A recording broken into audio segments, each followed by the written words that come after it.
Silks ஆடி sale தள்ளுபடி up to 50%. Chennai சில்க்ஸின் ஆஹா ஓஹோ ஆடி sale. பழைய நகையை கொடுத்து 5 to 11 monthsல அதே எடைக்கு புது நகையை எடுத்துக்கோங்க. எக்ஸ்ட்ராவா ₹1 தர வேண்டாம். Magic old gold exchange. தெறிக்கவிடும் காரம் நிறம் சுவையை தருகிறது. ஆச்சி மிளகாய் தூள் தெறிக்கவிடும் காரம் நிறம் சுவை.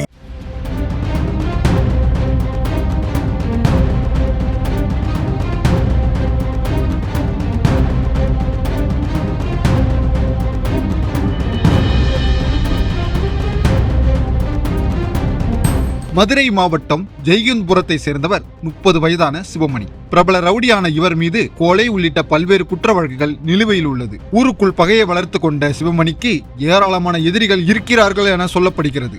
இந்த நிலையில் சிவமணி தனது கூட்டாளிகளான சூர்யா, மணிகண்டன், அருண், முனியாண்டி மற்றும் ஓட்டுநர் சரத் ஆகியோருடன் ஒரு காரில் கொடைக்கானலுக்கு சுற்றுலா சென்றுள்ளார். அங்கு அனைவரும் உற்சாகமாக இருந்துவிட்டு கடந்த 11ஆம் தேதி இரவு மதுரைக்கு திரும்பி கொண்டிருந்தனர். இவர்களுக்கிடையே கார் வத்தலக்குண்டு திருநகர் அருகே வந்து கொண்டிருந்த பொழுது திடீரென காருக்குள் இருந்த சிவமணிக்கும் அவரது கூட்டாளிகளுக்கும் இடையே தகராறு ஏற்பட்டுள்ளது. ஒரு கட்டத்தில் இந்த மோதல் எல்லையை மீறவே ஆத்திரமடைந்த கூட்டாளிகள் தாங்கள் மறைத்து வைத்திருந்த கத்தியால் சிவமணியின் கழுத்தை அறுத்துள்ளனர். அதன் பிறகு உயிருக்கு போராடி கொண்டிருந்த சிவமணியை கூட்டாளிகள் சாலையோர குடியிருப்பு பகுதிக்குள் தூக்கிச் சென்று தலையில் கல்லை போட்டு கொலை செய்துவிட்டு தப்பித்து ஓடிவிட்டனர். அதனைத் தொடர்ந்து அந்த பகுதியில் இரத்த வெள்ளத்தில் ஒருவர் பிணமாக கிடப்பதாக அப்பகுதி பொதுமக்கள் போலீசாருக்கு தகவல் தெரிவித்தனர். தகவல் அறிந்து வந்த நிலக்கோட்டை டிஎஸ்பி செந்தில்குமார் சம்பவ இடத்தை நேரில் ஆய்வு மேற்கொண்டார். இதனையடுத்து போலீசார் சிவமணி உடலை கைப்பற்றி திண்டுக்கல் அரசு மருத்துவக் கல்லூரி மருத்துவமனைக்கு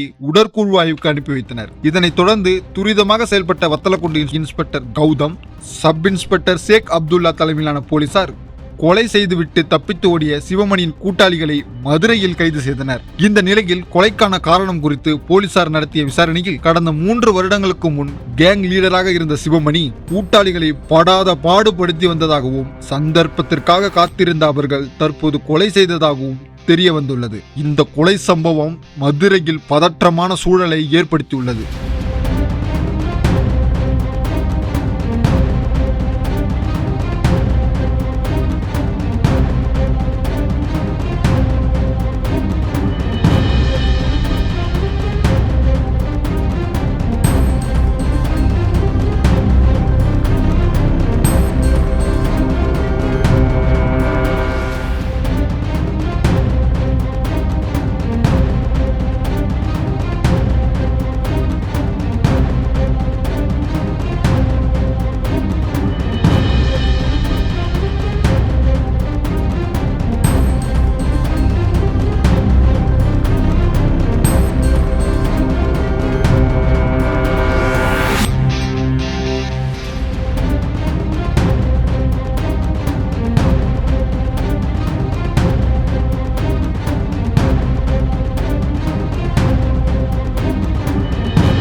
அனல் பறக்கும் செய்திகளை அப்டேட் செய்து கொள்ள நக்கீரன் களத்தை இப்பவே சப்ஸ்கிரைப் பண்ணுங்க.